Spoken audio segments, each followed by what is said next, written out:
로 가득 채울래? 아무 걱정도 하지 마. 나에게 다 맡겨봐. 지금 이 순간이 다시 넘겨볼 수 있는 한 페이지가 될 수 있게. 이런 가사입니다. 여러분은 하루하루 어떤 여러분의 삶의 한 페이지를 써내려가고 계십니까? 제가 이 노래가 생각난 이유는 이 야고보서 1장 22절 말씀 때문이었는데요. 야고보서 1장 22절 말씀에 여기 보면은 너희는 말씀을 행하는 자가 되고 했잖아요. 이 행하는 자가 되고, 이 행하는 자가 되고라는 이 헬라어가 포이에테스라는 헬라어예요. 포이에테스에서 파생된 영어 단어가 있습니다. 뭘까요? 네, 페이지 비슷해요. 바로 영어 단어 포트라는 말이 파생된 거예요. 포트가 뭐죠?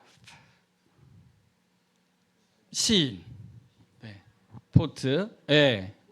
포이트. 포이트. 죄송합니다. 포이트. 포이에테스. 포이트. 그러니까 이 행하다라는 말의 어원이 뭐냐면은 이게 시인이 되라 그런 말이에요. 그러니까 무슨 말이냐면은 창작하다 그런 말이에요. 예.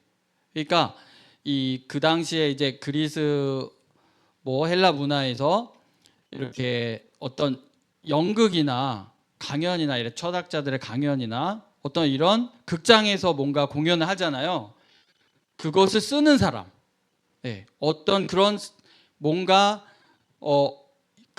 극장에서 올리는 연극이나 이런 것에 그 시인의 그 시를 쓰는 사람이 바로 포이에테스예요. 행한다라는 말이 이 말인 거예요. 그래가지고 제가 이 노래가 확 떠올랐습니다. 그러면 이제 여러분 추측해 보시면은 추측을 해보세요. 그러면은 행한다라는 단어가 너는 시인이 되라. 너는 이걸 쓰는 사람이 되라. 작가가 되라. 너의 삶을 써내려가는 작가가 되라. 그러면은 반대로 듣기만 하는 자는 여기서 말하는 듣기만 하는 자라는 건 무슨 뜻일까요? 반대되는 뜻이겠죠. 그죠? 그러면은 듣기만 하여라는 이 헬라어가 있어요. 아크로아테스라는 헬라어는 무슨 뜻일까요? 무슨 뜻일 것 같으세요? 네. 잘 모르겠습니다. 네. 이거는 이 작가가 쓴 어떠한 이 연극이나 또는 이런 강연을 가만히 앉아서 듣는 청중을 말하는 거예요. 청중. 그러니까 듣기만 하는 자는 어떤 사람이냐? 바로 청중이에요. 그냥 듣고 그냥 이렇게 고개를 끄덕끄덕하는 그런 청중을 말한다는 거예요. 이렇게 이 단어를 이렇게 이 야고보서 기자가 대비를 시켜 놓은 거예요. 그러니까 너희는 너희 삶의 한 페이지를 말씀을 들었으면 써내려가는 사람이 돼. 여기 성경에 보니까 많은 사람들의 한 페이지에 이야기들이 있네. 그래 들었어. 그리고 이제는 너희들의 삶의 한 페이지를 직접 써내려가는 사람이 되라. 그게 행하는 사람이야. 이렇게 야고보서에서 얘기하고 있습니다. 재밌지 않나요? 예. 굉장히 이런 문학적인 표현이 재밌었고 이렇게 이런 말이구나 라는 게 와닿았습니다. 예. 끝입니다. 예. 다 이해하셨죠? 그죠? 그럼 된 거죠. 이해했으니까. 그런데 이제 이게 또 덧붙여야 되잖아요. 그러니까 제가 생각해 봤어요. 그러면 내 삶의 한 페이지를 이렇게 이 야고보서처럼 이렇게 쓴다는 삶이 어떤 삶일까 생각해 봤어요. 그럼 우리가 이렇게 일기를 쓰시죠. 그죠? 일기. 그러면 제가 오늘 일기를 쓰면 나는 오늘 이런 일들이 있었어. 이렇게 기록을 하잖아요. 그게 나의 삶의 한 페이지가 되잖아요. 그죠? 바로 그때 그 기록하는 일들, 그 일들이 내가 어떻게 지금 오늘 하루를 살았다라는 말인데요. 제가 이제 한번 제 경우를 한번 떠올려서 이야기를 해보려고 합니다. 근데 여기서 이제 오해하시지 말고요. 이거는 제 이야기예요. 그러니까 이거는 진리가 아닙니다. 보세요. 제가 2년 전에 삼손처럼 하나님 말씀 안 듣고 맘대로 살면 눈이 뽑힌다 그랬죠. 그러니까 눈이 뽑히신 분도 하나도 없잖아요.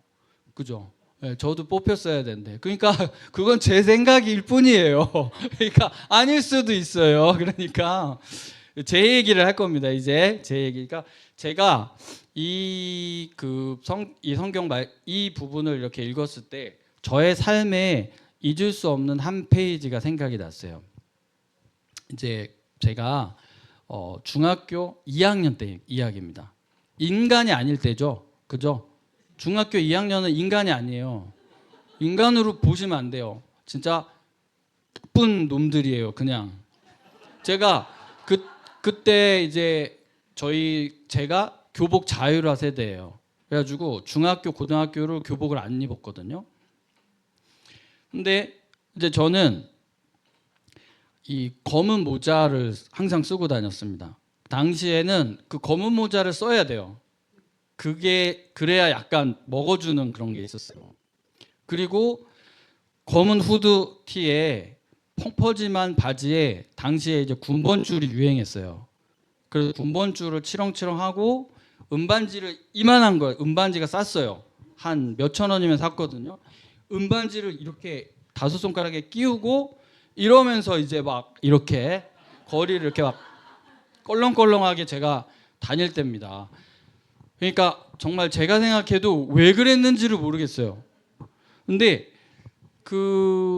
이제 저희 어머니가 가위로 찢어버린 모자만 해도 진짜 셀 수가 없을 정도로 저희 어머니가 너무 싫어했고, 저희 아버지는 저를 심지어 이제 개 취급까지 했어요. 자, 너는 개야, 멍멍해봐. 그럼 밥 줄게, 멍멍해. 그리고 그 학교에서 담임 선생님한테 완전히 찍혀가지고, 당시에는 한 반에 60명, 70명 되니까 이제 그 담임 선생님이 학기 초에 시범 케이스를 한 명 찍어요. 그래서 아주 죽어라고 이제 시범 케이스로 이제 혼내는 거예요. 그게 이제 제가 걸려가지고 진짜 담임 선생님한테 이 볼따구를 맨날 진짜 안 뜯긴 적이 없을 정도로 진짜 학교에서, 집에서, 그리고 교회에서는 사모님이 예배 시간에 나가라고 할 정도로, 진짜 교회에서도 안 왔으면 좋겠다 하는 그런, 그래서 우리 교회 개봉중학교 수학교사 선생님이 한 분 계셨는데, 그 선생님이 아이들을 자주 전도를 했어요. 그 이제 아이들이 막 새로운 아이들이 자꾸 교회에서 보이는 거예요. 그럼 이제 그 새로운 아이들 중에 막 이렇게 좀 나대는 애들 있잖아요. 그럼 이제 교회 등치 큰 친구들하고 걔를 불러요. 교회 담장 옆에. 그래가지고 둘러싸갖고 얘기해요. 깝치지 마라. 그러니까 누가 저를 교회에서 좋아했겠어요. 예배 시간에 막 의자 밑으로 기어다니고 여자애들 막 발 잡아당기고 막 너무 재밌는 거예요. 근데 그런 이제 진짜 나쁜 삶을 살고 있을 텐데요. 그때 청소년 우리 주일학교에 선생님 한 분이 오셨어요. 선생님 한 분이 오셨는데 그 선생님 이름이 우리 봉천이랑 비슷해요. 김봉철 선생님. 김봉철 선생님이 새로 오셨는데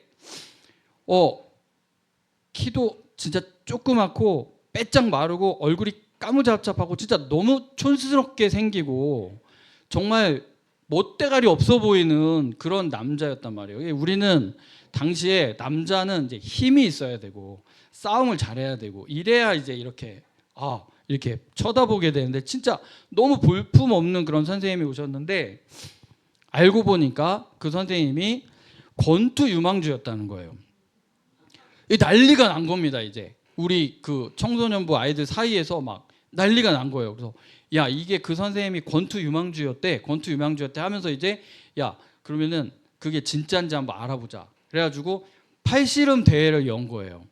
그래가지고 우리 친구들 중에 씨름하는 친구, 뭐 매일 헬스장 가는 친구, 그 다음에 선배 중에 유도로 대학 가는 선배 다 이제 모아가지고 팔씨름 대회를 했어요. 근데 진짜 놀랍게 단 1초도 흔들리지 않고 씩 웃으면서 다 넘기는 거예요. 그 빼짝 마른 김복철 선생님이. 그래서 그 선생님이 그냥 스타가 돼버린 거예요. 저희 교회 청소년 남자들에게 완전 영웅이 된 겁니다. 이제 제가 이 선생님 왜 얘기를 하냐면 그 선생님이 제가 중학교 2학년 때부터 기타를 치기 시작했는데 그 껄렁껄렁하게 매일 그 교회에 오는 저에게 이제 주일학교 기타 반주를 한번 해보라고 하는 거예요. 예. 저한테 그 교회에서 제발 좀 안 왔으면 막 이렇게 생각하고 있을 때 그래가지고 그분 때문에 기타 반주를 이제 하게 됐거든요. 그런데 어느 날 제가 이제 그렇게 막 껄렁껄렁한 차림으로 모자를 쓰고 막 이렇게 하면서 이렇게 걸어가고 있을 때 그 저희 집 앞에 골목에서 그 선생님을 딱 만나게 됐어요. 저희 집과 이제 교회, 지금 저희 집과 교회 거리처럼 그렇게 가까웠거든요. 그래서 교회에서 그 선생님 나오는 길이셨고 저는 이제 집으로 가는 길인데 그 선생님 딱 마주쳤어요. 근데 그 선생님이 이제 제가 선생님을 좋아하니까 이제 갔는데 선생님이 이제 웃으면서 아무 말 없이 제 손을 딱 잡으시는 거예요. 그러더니 바로 옆에 이제 조그만 구멍가게가 있었어요. 슈퍼가 있었는데 그 슈퍼로 저를 데리고 들어가셨어요. 그리고 두리번 거리시다가 가나 초콜릿 하나를 딱 집으셨어요. 그리고 계산을 하고 밖에 나왔어요. 그리고 제 손에 그 가나 초콜릿 하나를 제 손에 딱 쥐어주시고 씩 웃으면서 안녕, 그리고 가시는 거예요. 근데 그때 저는 멍하니 한참 서 있었어요. 그 가나 초콜릿을 들고. 왜 그랬을까요? 그때 제 마음에 그냥 어떤 그 말썽쟁이, 그리고 정말 어른들한테 맨날 혼나고 정말 이렇게 부모님 말씀도 잘 안 듣는 그런 아주 나쁜 청소년인 제가 아니라 그냥 나 자신을 그대로 이렇게 인정해주고 좋아해준다는 느낌을 받았어요. 그때 제가 그런 느낌을 굉장히 깊게, 인상 깊게 그때 이제 받았던 것 같아요. 그 제가 그 자리에 한참을 서 있으면서 제가 그런 생각을 했어요. 아, 나도 저런 어른이 돼야 되겠다. 나도 저런 주일학교 선생님이 돼야 되겠다. 네, 그런 생각이 들었습니다.